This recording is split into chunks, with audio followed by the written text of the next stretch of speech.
Gara-gara konflik Iran-Israel, di Indonesia jadi rame banget nih perdebatan. Pertanyaannya, ekonomi kita ini sebenarnya lagi di ujung tanduk krisis atau jangan-jangan ini malah jadi peluang?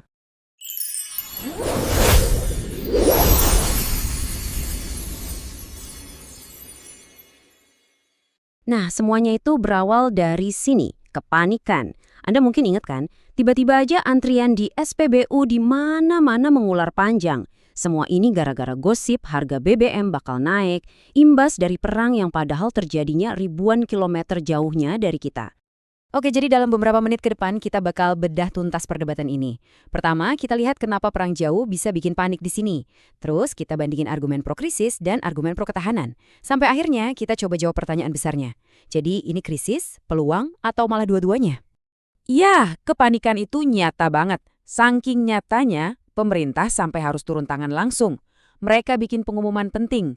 Harga BBM, baik yang subsidi maupun non-subsidi, nggak akan naik. Ya, setidaknya untuk saat ini. Nah, respon pemerintah ini justru memicu satu pertanyaan super penting yang bikin para ahli terbelah. Pertanyaannya, apakah kita ini beneran aman? Atau jangan-jangan kita cuma lagi nunda rasa sakit ekonomi yang pada akhirnya nggak bisa dihindari? Oke, sekarang kita masuk ke argumen yang pertama, argumen soal krisis. Jadi, ada sejumlah pakar yang ngasih peringatan keras nih soal adanya efek domino yang bisa mengancam ekonomi kita dengan serius. Jadi, gimana sih efek domino ini bekerja? Gini, coba bayangin. Perang yang jauh di sana itu bisa bikin rantai pasok global jadi kacau balau. Tiba-tiba bahan baku yang penting banget buat industri kita, kayak plastik atau tekstil, jadi langka. Kalau bahan baku nggak ada, pabrik bisa berhenti produksi. Nah, ujung-ujungnya apa? Ya, ancaman PHK jadi kelihatan nyata banget. Dan ini bukan cuma teori loh.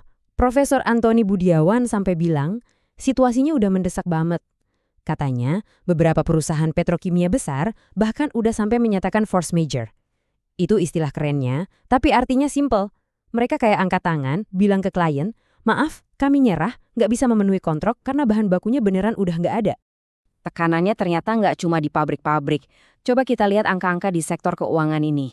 Cadangan devisa kita amblas lebih dari 5 miliar dolar cuma dalam 2 bulan. Di saat yang sama, rupiah juga melemah 3%. Ini tandanya apa?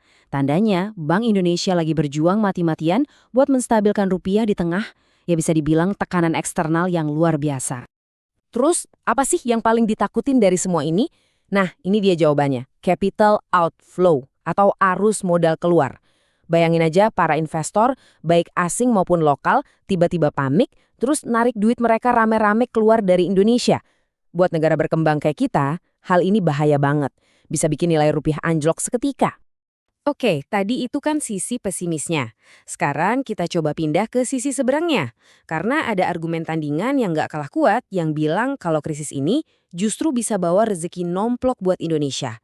Bung Said Didu ini merangkumnya dengan cukup jelas. Kata dia, perang ini lebih banyak berkahnya daripada musibahnya buat Indonesia.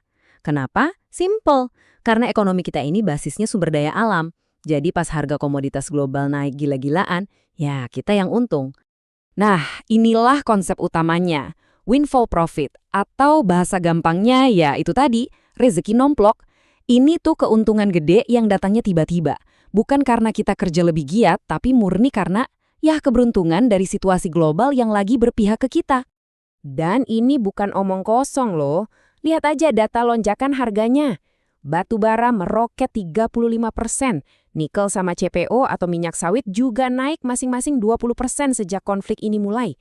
Ini kan artinya duit beneran yang masuk ke kas negara dan bisa banget ngebantu menopang APBN kita. Gak cuman itu, ternyata Indonesia juga punya semacam perisai ekonomi.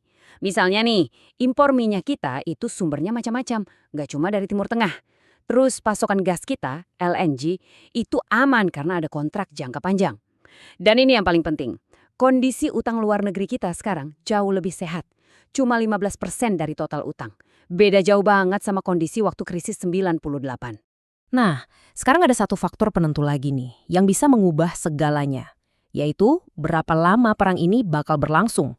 Karena jawabannya bisa banget nentuin argumen mana yang akhirnya jadi benar. Ada prediksi menarik dari Profesor Susi Sudarman. Prediksinya cukup mengejutkan loh. Menurut beliau, perang ini kemungkinan besar nggak akan lama, paling cuma sekitar 30-60 hari. Kok bisa secepat itu? Alasannya ternyata lebih ke politik internal Amerika Serikat. Ada tekanan domestik yang sangat kuat di sana, dan Kongres juga nggak ngasih wewenang buat perang darat jangka panjang. Nah, ini bisa jadi semacam angin segar buat kita kan? Oke, kita udah lihat argumen dari dua kubu yang berseberangan. Sekarang, yuk kita coba satukan kepingan-kepingan puzzle ini. Jadi kesimpulannya gimana nih buat Indonesia? Jadi intinya gini, kita ini lagi ngadepin dua realitas yang terjadi barengan. Di satu sisi, ancamannya itu beneran ada dan nggak bisa dianggap remeh. Tapi, di sisi lain, Indonesia ternyata punya bumper atau penyangga yang lumayan kuat juga buat menahan guncangan. Nah, disinilah poin kuncinya. Ujian yang sebenarnya itu bukan krisisnya semata, tapi bagaimana pemerintah bisa pintar-pintar menavigasi atau ibaratnya jadi nahkoda di tengah tarik ulur antara ancaman dan peluang ini. Semuanya kembali ke pilihan kebijakan yang diambil. Dan ini membawa kita ke pertanyaan penutup. Setelah kita bongkar semua buktinya, menurut Anda ekonomi Indonesia ini seperti apa? Apakah sebuah benteng yang super kokoh atau jangan-jangan cuma rumah kartu yang rapuh dan gampang ambruk? Jawabannya mungkin ada di tengah-tengah. Dan yang pasti sangat bergantung pada langkah apa yang akan kita ambil selanjutnya.